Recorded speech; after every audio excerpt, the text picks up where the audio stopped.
माधुरी कश्यप। आज हमारे साथ लाइव डिबेट में जुड़ चुके हैं जेडीयू के नेता राजा चौधरी जी। राजा चौधरी जी, आपका स्वागत है वैश्य व्यापार न्यूज चैनल में। नमस्कार, बहुत बहुत धन्यवाद। हवा तो नीतीश जी की विदाई लेकर आई है बिहार में, क्या कहेंगे आप? चलिए, कोई बात नहीं, आप लोग को जो बोलना है बोलिए। नीतीश जी की विदाई अभी संभव नहीं है।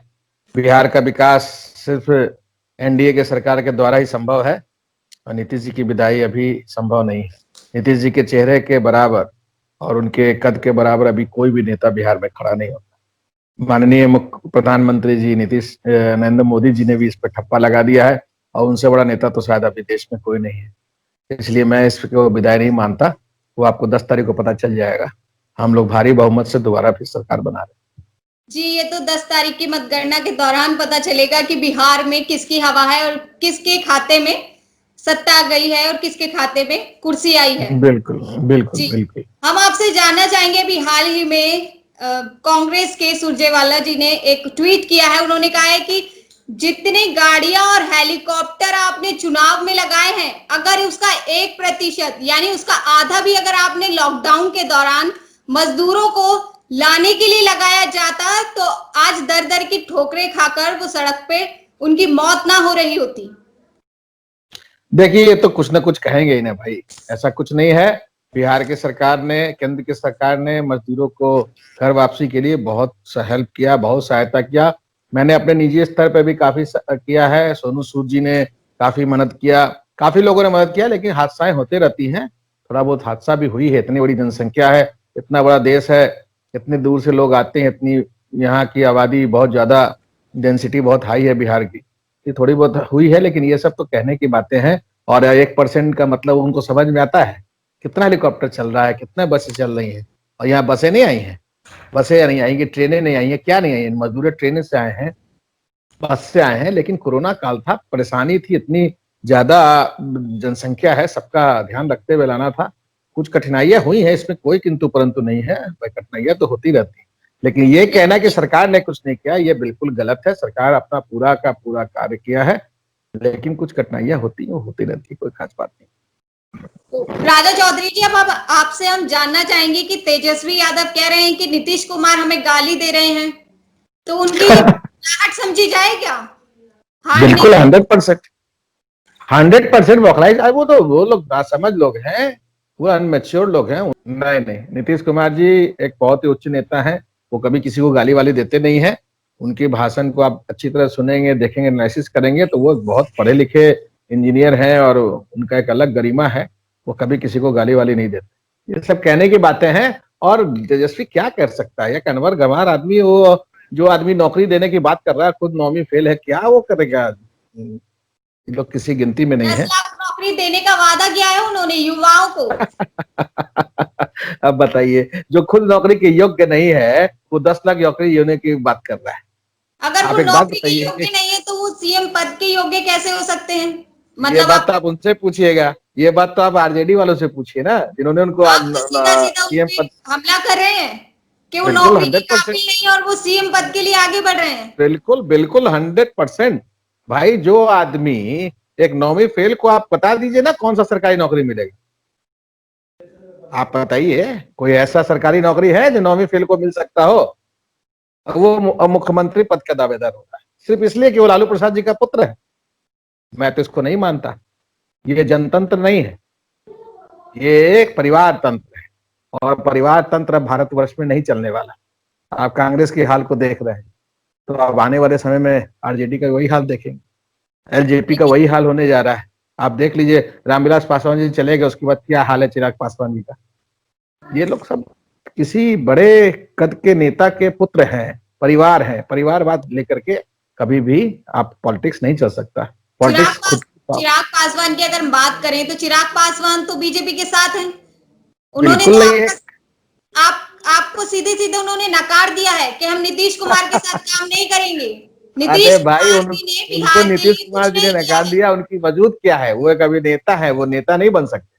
वो कभी रामविलास पासवान नहीं बन सकते। वो चिराग पासवान एक अभिनेता है, वो भी पूरी तरह से बिल्कुल सक्सेस नेता नहीं है। तो उनकी बातों को हम लोग गौर भी नहीं करते। ये सब बेकार की बातें हैं और वो क्या बोल सकते हैं, उनको बोलना क्या है। अभी आपने देखा होगा वीडियो वायरल उनका हो रहा है, अपने पिताजी के फोटो के आगे जी। जो वो नौटंकी कर रहे हैं, कितना मतलब कि शर्म से सिर झुक जाता है हम बिहार वासियों का, कि वो भी बिहारी, एक बिहार वासी हैं और हमारे रामविलास पासवान जी जैसे उच्च नेता के पुत्र हैं, और इस तरह की घटिया हरकत जो उन्होंने किया है, इससे उन्होंने बिहार का मान को नीचा किया है, बिहार का सर झुका है। इसका भविष्य में उनको इसका जवाब देना पड़ेगा। हमारे संवाददाताओं ने जगह जगह जाकर लोगों से संवाद किया है, उनसे उनकी परेशानियां जानी है, लेकिन इस समय ये निष्कर्ष निकल के सामने आता है कि नीतीश कुमार जी ने यहाँ पे काम नहीं किया है। चाहे आप हॉस्पिटल्स की हालत देख लें या फिर सड़कों की हालत देख लें। मैं तब आपको लगता वीडियो है, भी दिखा सकती हूँ।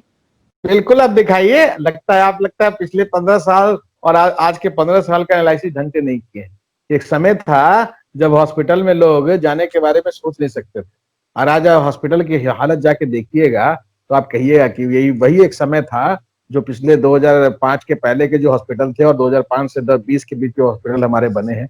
हाँ, थोड़ा बहुत कहीं कहीं कमी निकलती है, और आप लोग का तो काम ही है जितना ज्यादा से ज्यादा विवाद को दिखाना पब्लिक को, हम ये तो खैर विवाद सही बात। दिखाएंगे तभी तो आप काम करेंगे नेताजी। बिल्कुल बिल्कुल बिल्कुल। कोरोना की हम बात कर लेते हैं। अभी ऐसी दयनीय स्थिति है बिहार के, जगह जगह जो भी हॉस्पिटल्स हैं छोटे सरकारी, उन सबका मैं बायोडाटा आपको दिखा दूं या उनकी जो भी हमने पड़ताल की है, वहां कोरोना की रिपोर्ट 1 हफ्ते लग जाता है उन्हें आने के लिए। 1 हफ्ता, 1 से 2 हफ्ता कोरोना की रिपोर्ट आने के लिए कि वो पॉजिटिव नहीं है या नहीं। अब इस बीच उस मरीज का क्या हाल होगा, आप ये भी बता दीजिए हमें। नहीं, ऐसा तो नहीं है। हम तो ऐसी विश्व में, व्यवस्था। अभी तो वर्ल्ड में नंबर 1 पे हमारा बिहार चल रहा है रिकवरी के मामले में। और जो स्थिति हमारी है, आप अगर ये कह रही है तो ये रिपोर्ट बिल्कुल गलत है। 2 से 3 दिन में बिल्कुल आ जाता है। हाँ, रूरल एरिया में कुछ, अगर कोई रिमोट एरिया में है तो वहां से रिपोर्ट आएगा, पटना पटना जांच के जाएगा तो समय लग सकता है। लेकिन बिहार में कोरोना के मामले में मैं अब कहता तो हूँ किट ऐसी वर्ल्ड आ में गई है नंबर 1 है। नेताजी, अब तो किट ऐसी आ गई है कि 10 मिनट में आपको परिणाम मिल जाएगा कि नहीं आप नहीं, वो कोरोना तो पॉजिटिव हैं या नहीं है। हाँ, तो मैंने वो तो खुद रैपिड। सरकारी डिस्पेंसरी में जाके। हाँ बिल्कुल बिल्कुल, मैं तो खुद लगा रहा हूँ। मैंने तो अपने एरिया में, मैं अपने विधानसभा के हर मोहल्ले में खुद अपना कैंप लगवाता हूँ, और कंटिन्यू लगाया। उसके बाद भगवान की दया से अब तो बहुत अच्छा पोजीशन है, और विश्व में नंबर 1 है। आप लोग देखिए, इसका एनालिसिस निकल के बिहार रिकवरी के मामले में पूरे दुनिया में नंबर 1 हुआ है। खाली भारतवर्ष की बात नहीं, मैं नहीं कर रहा, पूरे दुनिया में नंबर 1। हम आपसे जानना चाहेंगे कि 19 लाख नौकरियां देने का आपने वादा किया है अभी। नहीं नहीं, हमने नहीं किया भाई, उन्होंने भाजपा के ये घोषणा पत्र में है, ये हम लोगों के घोषणा पत्र में नहीं है तो भाजपा आप का। ठीक है, एनडीए में हैं, हाँ एनडीए बिल्कुल में है, हैं एनडीए आप, के हैं तो उनका घोषणा पत्र अलग है, तो हमारा आप घोषणा उसके पत्र साथ अलग है। नहीं है। हम लोग ऐसी कोई बातें नहीं यानी आप करते जो नौकरी काम नहीं हम देंगे। क्यों नहीं आपने देंगे। कहा मैंने लेकिन हमने अकेला हमने नहीं है। हमने बिल्कुल देंगे। सरकारी नौकरियां भी देंगे, रोजगार का अवसर भी प्रदान करेंगे, व्यापार भी बढ़ाएंगे, सब कुछ करेंगे। लेकिन हम लोग, हमारे नेता मुख्यमंत्री, माननीय मुख्यमंत्री नीतीश कुमार जी कभी ऐसी कोई ऐसी बात नहीं करते जो वो नहीं कर सकते। वो हमेशा कैलकुलेटिव आदमी है। वो हमेशा पहले उसको वजन को तौलते हैं, उसको देखते हैं कि वो क्या कर सकते हैं, क्या नहीं कर सकते, तभी वो उस बात को बोलते हैं। उन्होंने कहीं ऐसा नहीं कहा कि हम इतनी नौकरियां देंगे। अगर वो कहेंगे कि उन्होंने इतना नौकरी देना है तो 100% देंगे। वो पहले कार्य करते हैं, उसके ऊपर कैलकुलेशन करते हैं, बिल्कुल उसकी रूपरेखा तैयार करते हैं, तब बोलते हैं। अब इस बार जो हमारी सरकार बनेगी उसके बाद बहुत बड़ी बड़ी कंपनियां बिहार आ रही हैं, और बिहार में बहुत तेजी से काम लगेगा। अब हम लोग भी कुछ ज्यादा इसके ऊपर ध्यान देंगे। मुख्यमंत्री जी ने खुद स्वयं कहा है कि वो स्वयं पर्सनल लेवल पे, अपने लेवल पे इसको कार्य करेंगे और कंपनियों को बुलवाएंगे। तो आपके अनुसार आप कितनी सीटों पर जीत रहे हैं? देखिए, हमारा तो कैलकुलेशन है कि हम 200 से कम सीट कभी उम्मीद नहीं करते। 200 से 200 कम की सीट उम्मीद नहीं कर रहे हैं आप? नहीं करते। अब उसमें जो भी कम होगा हमारा, वो समझ लीजिए कि हमारा एंटी इनकम्बेंसी है, और कुछ नहीं है। लेकिन 200 सीट से कम आना, जितना कार्य हमारे माननीय मुख्यमंत्री नीतीश कुमार जी ने किया है और इंडिया गवर्नमेंट ने किया है, ये बिहार के जनता का धर्म बनता है, यहाँ के महिलाओं का धर्म बनता है कि उनको हर हालत में ऐसी बहुमत से जिताए कि विपक्ष विहीन सरकार बने। ठीक है, ये आपका अनुमान है कि हम जीत लेंगे, आप इस पे पूर्ण विश्वास कर रहे हैं कि हमारी सीट आ जाएंगी। हम हाँ हाँ, आप बिल्कुल आएगी पर। आपसे हम जानना चाहेंगे कि बिहार में शराबबंदी है, लेकिन शराब तो फिर भी मिलती है बिहार में। और महिलाओं के ऊपर अगर हम बात कर लें या फिर जमीनी स्तर की हम बात करें, एक समाज को लेकर डाउरी सिस्टम भी बहुत अधिक है बिहार में। इसके बारे में नहीं, तो आपको जानकारी होगी। बिल्कुल है। महिलाओं के बारे में तो मैं system- आपको, हाँ, आप शराबबंदी के बारे में जरूर कह सकती हैं, जो मैं भी मानता हूँ कि वो शराब जी, थोड़ा मैंने उपलब्ध हो जाती है। और बहुत कुछ क्या है शिकंजा समाज। कसेंगे डाउरी सिस्टम पे, आप क्या शिकंजा कसेंगे? डाउरी सिस्टम हमारे यहाँ नहीं है। ये आपका आपका जो भी रिपोर्ट है गलत है। दहेज का प्रथा बिहार के अंदर बहुत कम हो चुका है। अब यहाँ अब अपने मन से लोग खुद का अपना सम्मान बढ़ाने के लिए, खुद का मान करने के लिए लोग खर्च करते हैं। अब डाउरी वाली सिस्टम वाली कोई बात नहीं रह गई है। सरकार बिल्कुल कड़ाई पे वो करती है। महिलाओं का जितना कार्य माननीय मुख्यमंत्री जी ने किया है, उनके सम्मान के लिए, उनके रक्षा के लिए, उनके कार्य के लिए, वो पूरे विश्व में उल्लेखनीय है और भविष्य में भी उल्लेखनीय रहेगा। धन्यवाद राजा चौधरी जी, हमसे जुड़ने के लिए, तमाम हमारे तीखे सवालों का जवाब इतनी विनम्रता से देने के लिए धन्यवाद आपका। धन्यवाद। आपका भी धन्यवाद, बहुत बहुत धन्यवाद। वैश्य व्यापार चैनल, बहुत बहुत आपको शुभकामनाएं। अब आपको भी धन्यवाद। हम चाहते हैं कि वैश्य व्यापार चैनल इसी तरह हम लोग समाज की बातों को पब्लिक के सामने, समाज के सामने रखें और आगे बढ़े। बहुत बहुत धन्यवाद।